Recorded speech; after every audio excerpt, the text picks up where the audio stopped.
Father Lucien Królikowski. I am from Poland, yes. I stayed in Poland for 20 years, and in that time, you see, for 3 years, I have known Father Maximilian Kolbe, and I met him almost every day. When he came from Japan, this was the first time I saw him. At the time when I saw him, I was a student of a minor seminary, mission seminary, because Father Maximilian Kolbe wanted us all to be missionaries. At Epochal, he added to this seminary later. He started with the monastery, and then after maybe a couple of years, 2, 3 years, you see, he found it in the same district, you see, of our seminary, of our monastery. There was also the building for seminarians. Everything was of his initiative.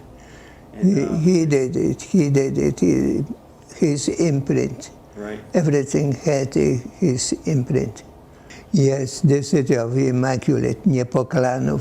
In Japan, for instance, he didn't call the monastery Epochal in Japanese, but the jardin, the garden of the Immaculate. Right. He started a very large printing apostolate there. That was yes, the largest in Europe. Yeah, right? one of the largest in Poland.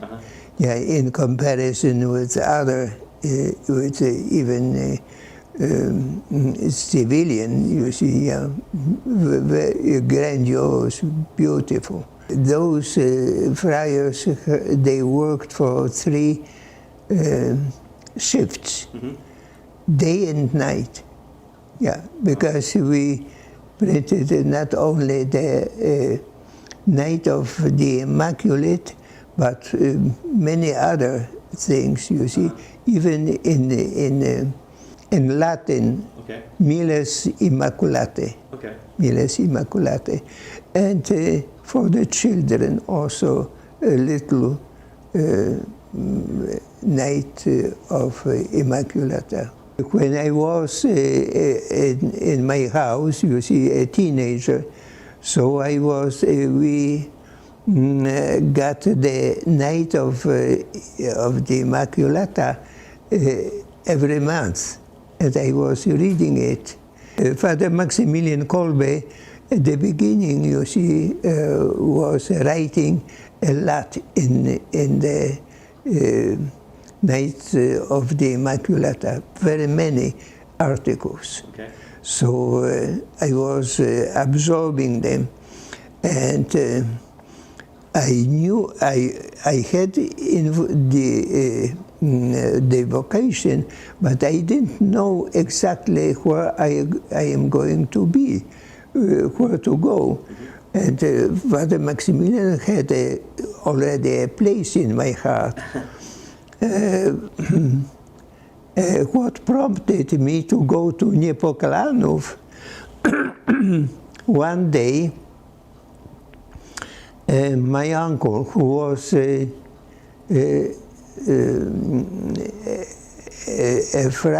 brother, you see, in our at Epochal, he was in the administration. So he came to Poznan, my city where I lived, with an exhibition, Japanese artifacts, you see, Japanese religious artifacts. And he did not intend to visit my family because he was too busy with the people who came to see the the exhibition. But my sister met him in the street and invited him home. So then he was obliged to come to find a few minutes, you see. So he came, and during our conversations, for the first time, I said to my mother, I would like to go to Epochal to be a priest. And my mother heard this for the first time, that I want to be a priest. And she said, I was praying for that, for your vocation. That's beautiful. My uncle went back and prepared the papers, and they sent. So pretty soon I went to Epochal.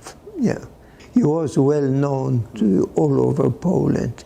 We had many visitors. I remember that many visitors came to see Maximilian Kolbe from not only from Poland but from abroad. Okay. Yeah, and they visited the printing machines. You see, we had Maximilian had this idea for the immaculate, the best. Right. For us, something very simple. Okay. Something simple. Yeah, poverty. Yeah, but the printing machines, he went to Germany to find out, you see, which is the best one. That's pretty impressive. Yeah, and brought it. He was so simple that I would, if you would ask me, ask a question, who is Maximilian Kolbe? There are so many friars, 700. Who is Maximilian Kolbe? I would like you to pinpoint him, you see, select and say, this must be Maximilian Kolbe. You would indicate the last one. He was so simple, so self-effacing. Yeah. Or when he came to our seminary, very often he played chess with us, and he could win each time with anybody, because he had a mathematical. He was a genius, you see, mathematical genius. So he could play with 5 or 6 at the same time and win everybody. Wow. But sometimes he gave us a chance to win also. And we used to joke with him. And he had, from Japan, he had beautiful beard. Which is a missionary thing, right? Missionary, yes. He came, yeah. So his beard was totally black, like a coal, you see. Black on one side, but red underneath. And we were asking, Father, how come you got that beard in 2 colors? Oh, he said, oh, there's a story about it, you see. When I was in Japan, one day friars were short of tea.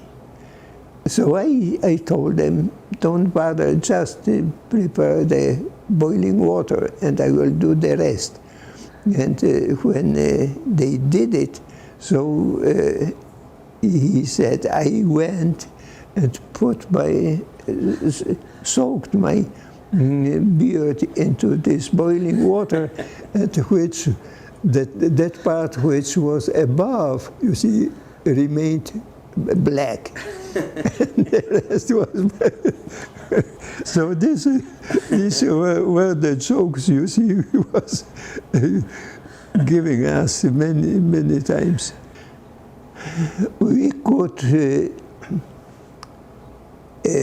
see him in the light of his works, because he had one lung only in good shape. So his voice was very soft, very. You see, at this distance to the friars, he never spoke without amplifier, microphone, never without microphone. The friars, you see, they were so eager to listen to his words, because his words were beautiful, very deep, that they shorthanded it. And we have many of his sermons and talks, you see, written by the friars who put in shorthand everything. When after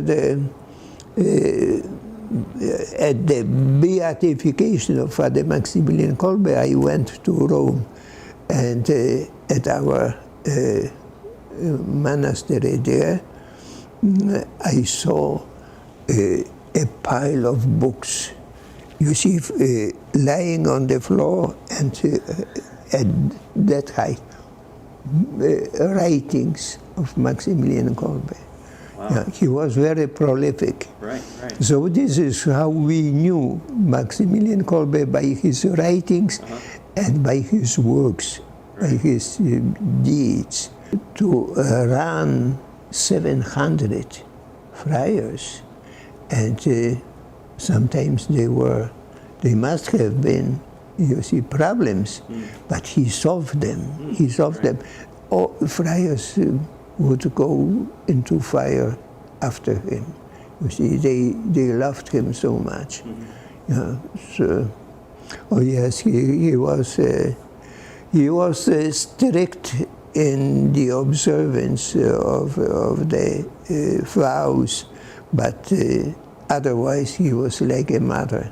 We printed also a daily Mały Dziennik, daily, which was also an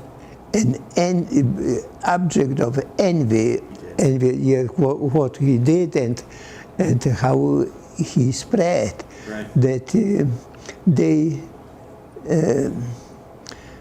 they wanted to not destroy him, but so what they did, you see, they had people in the post offices and asked them to slow, to put the newspaper from Epochal 2 days later. So they had the other papers had a chance to be sold. So what Maximilian did, you see, he didn't fight them, but he prepared friars, sent friars for to the flying school. Okay. Turned our football field into for airport. Airport. He wanted to send by planes. You see, you all say that he prepared Polish people. You see, for endure